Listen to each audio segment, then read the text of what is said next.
ఉండబట్టలేపోయాడు. లేచిపోయి వెంటనే కామినేని శ్రీనివాస్ గారు సైకో అప్పుడు వచ్చారు కదా సినిమా వాళ్ళు అది ఇదని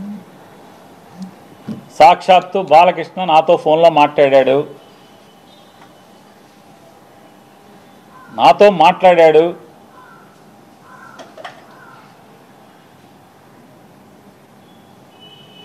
మాట్లాడాడే చెప్తున్నా.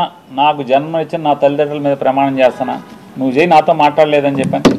మీ అమ్మా నాన్న మీద మాటకి చెప్తారు కదా. అరే ఎన్టీ రామారావు గారు, బసవతారకం గారు ఎంత క్యారెక్టర్ ఉన్నోళ్ళు, ఎంత సంస్కారవంతంగా బతికారు వాళ్ళు, ఎంత సంస్కారవంతంగా బతికారు. వాళ్ళ కడుపును పుట్టి ఈ రకమైనటువంటి నీచపు మాటల అసెంబ్లీలో పోనీ ఎక్కడో అక్కడ కూర్చుని చీకట్లో ముందేస్తా మాట్లాడామంటే అది వేరు.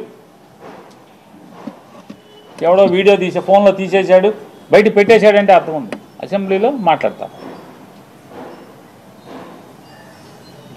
నన్ను అడిగావు బాలకృష్ణ, నన్ను అడిగావు ఫోన్ చేసి జగన్మోహన్ రెడ్డి గారితో అపాయింట్మెంట్ ఇచ్చు నేను వచ్చి కలుస్తానని చెప్పాను.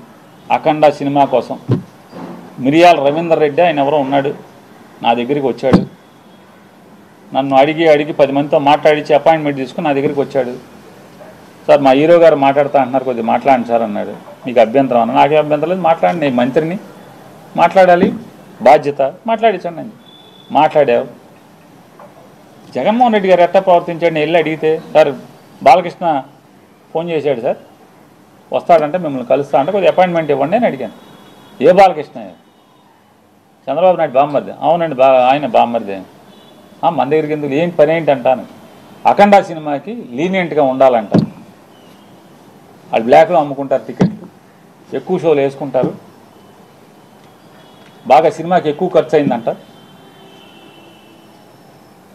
మామూలుగా బడ్జెట్ 45 కోట్లు ఎంతో అనుకుంటే అది ఆ డైరెక్టర్ వల్ల అంటే ఎక్కువగా అమ్మారని చెప్పని రేట్లు ఎక్కువగా అమ్మారంట. ఎక్కువగా అమ్మటం వల్ల దాన్ని 70 కోట్లకి తీశారంట. కాబట్టి అమ్మపోతే సినిమా బాగా తీసాం, బాగా వచ్చింది, మంచి సినిమా తీశాను కాబట్టి చూడండి పొమ్మని అడుగుతున్నాడండి. సరే ఏదో మాట్లాడే సరే వాళ్ళకి ఏమైనా సాయం కావాలంటే చేసి పెట్టని చెప్పి